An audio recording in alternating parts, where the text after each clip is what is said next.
विकलांग लोग का भी 1000, विधवा लोग को भी 1000 और जो बूढ़ा बूढ़ी लोग हैं उनको भी 1000। तो कम से कम उनका भी पेंशन 2500 रुपया हो, ये संसद में हम उठाने का काम किए हैं, आगे भी करेंगे। और आज निसंदेह आपने जिस उम्मीद के साथ, भले हम गिरिडीह जिला से चुनाव जीत के आए हैं, हम जहां से विधायक बने हैं उस जिला का नाम है गिरिडीह, और आपके यहाँ से वो जिला कम से कम 200 किलोमीटर की दूरी में है। कोई बात नहीं, भले हम विधायक गिरिडीह से चुन के आए हैं, लेकिन समस्या हमने जादू घोड़ा का भी रखने का काम किया है। इस बात को आपको बताना चाहेंगे। झारखंड में 25 साल के झारखंड में पहली बार जादू घोड़ा के यूरेनियम खनन से प्रभावित हो रहे महिलाओं के विषय को हमने सदन में रखने का काम किया है। इसलिए आप मेरे अभिभावक, मेरे नौजवान भाइयों और मेरी माताएं, मेरी बहनें, मेरी दीदी लोग, आप निश्चित रहें, भले हम विधायक गिरिडीह जिला से चुन के आए हैं, भले हमारा घर धनबाद जिला है, लेकिन जब बात आएगी सिंहभूम की, हम जरूर आपकी आवाज बनने का काम करेंगे। इस बात में कोई कटौती नहीं होगी। इस बात को आज हम आपको कह के जाते हैं। आज देखिएगा विधानसभा में जैसे ही हमारे बोलने का टाइम आता है, देखिएगा माननीय अध्यक्ष महोदय फलालंग यही बोलते हैं कि जरा मैं समय को देखिएगा। सबको मालूम है कि भाई इनको मौका मिलेगा तो फिर झारखंड में उथल पुथल हो जाएगा। फिर भी हमको जो कम समय अलॉट किया जाता है, क्योंकि हम अपने पार्टी के इकलौते विधायक, एक ही को विधायक है, तो उस हिसाब से सबसे कम समय हम लोग को मिलता है। उसी कम समय में हम लोग 2 पॉइंट बात रखने का प्रयास करते हैं। और निसंदेह आज हम लोग एक से शुरुआत किए हैं, वो दिन दूर नहीं होगा जब हम लोग भी सत्ता के केंद्र में होंगे, और उस दिन आपकी शिकायतों के लिए आपको हम लगाने की आवश्यकता नहीं होगी। लेकिन इसका मतलब ये नहीं है कि अगर हम एक हैं तो आपके काम से पीछे हटेंगे। हम एक हैं तो कोई दिक्कत नहीं, 80 पे अभी भारी पड़ रहे हैं, आपकी आवाज को बुलंद करेंगे।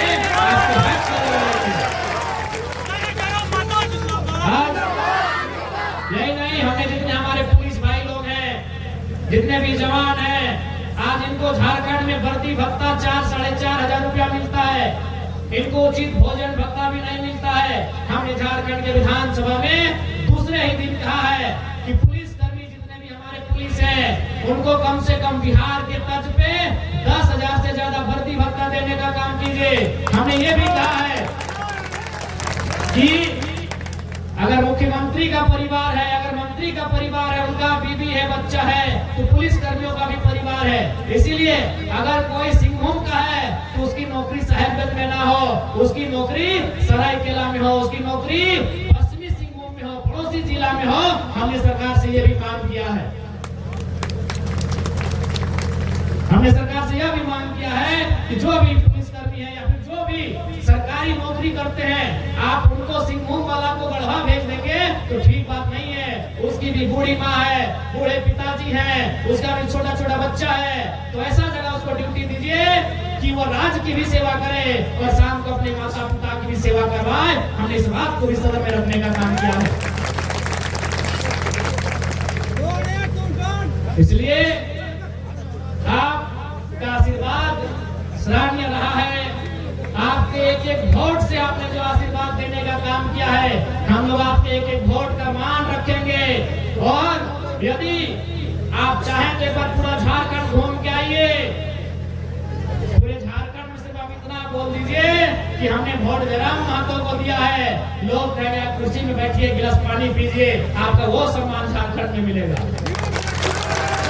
झारखंड से बाहर भी आपको वो सम्मान मिलेगा, क्योंकि हमने आपको आपके वोट का, आप अपने वोट पे गर्व कर सकते हैं। और हमने वो काम किया है, वो काम करने का प्रयास किया है कि आपने हमें जो वोट दिया है उस पर आपको गर्व कराएंगे।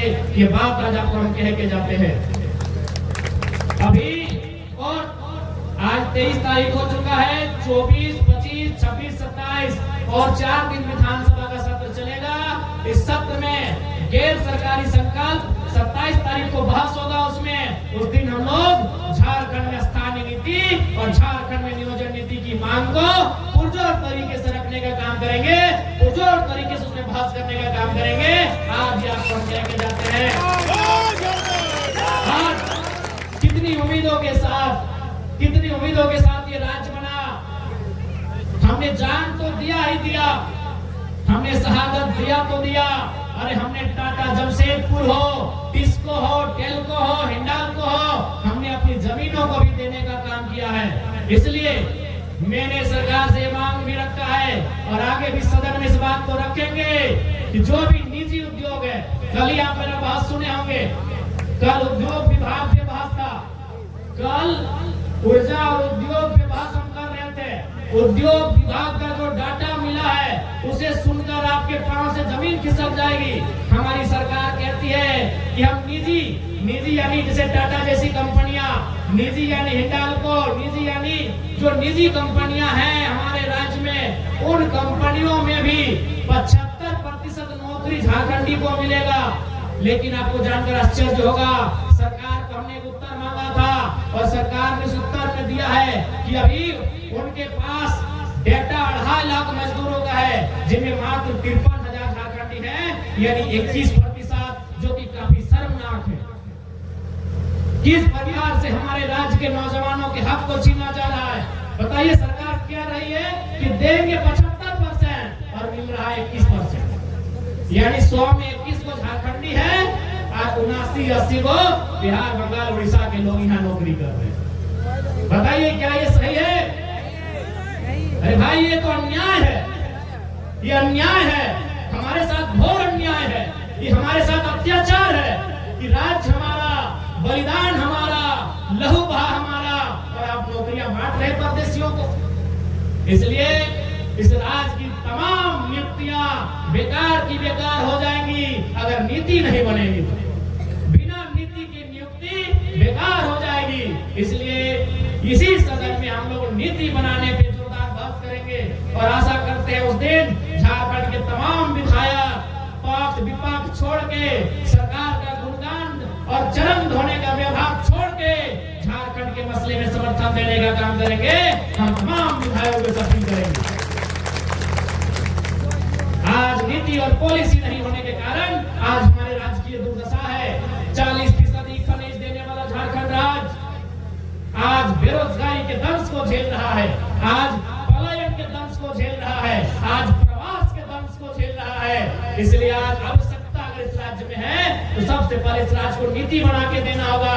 जब तक आप नीति देने में सक्षम नहीं है, यह राज्य बनने या ना बनने का कोई मतलब नहीं रह जाता है। इसलिए आज तमाम कोल्हान वासियों से, बरागोड़ा विधानसभा वासियों से हम यही कहना चाहेंगे कि आपने जिस उम्मीद के साथ हमारे राजनीतिक दल को समर्थन देने का काम किया है, उस उम्मीद पे हम लोग खरा उतरने के लिए एड़ी चोटी एक करने का काम करेंगे। आज इस राज्य की दिशा और दशा बजट पे निर्भर करता है, लेकिन जब तक आप देख सकते हैं, मैंने विधानसभा के सत्र में उन्हीं बातों को रखा जो बातें आप गांव घर में चर्चा करते हैं। मैंने नेताओं की तरह भाषण नहीं दिया। विधानसभा जाके देखिए, हमारे भाषणों को सुनिए। हमने नेताओं की तरह हमने भाषण नहीं दिया है, हमने वही बात को रखा है जो गांव में जनता बात करती है। हमने वही बातों को रखा है। जिस दिन स्वास्थ्य का बजट की बात हो रही थी, जब हमें बोलने का मौका मिला तो हमने क्या कहा? हमने सबसे पहले स्वास्थ्य कामना की, चूंकि जिन्होंने बजट बनाया वो खुद बीमार हो गए हैं। बजट बनाते हैं वित्त मंत्री, फाइनेंस मिनिस्टर, वो अभी बीमार है। मंच के माध्यम से भी हम उनके स्वस्थ होने की कामना करते हैं। लेकिन हमने एक बात कहा कि बताइए, जब नेता मंत्री विधायक बीमार हो जाते हैं, वह सरकारी नहीं प्राइवेट हॉस्पिटल में अपना इलाज करते हैं। यही नहीं, दिल्ली, हैदराबाद, चेन्नई चले जाते हैं और जनता को जमीन बेचना पड़ता है। तो ये विधायक की बोली नहीं है, ये गांव के गरीब नौजवान की बोली है, जिसको हमें सदन में बताया है। ये विधायक की बोली नहीं है, क्योंकि हर विधायक लोग प्राइवेट में इलाज करता है।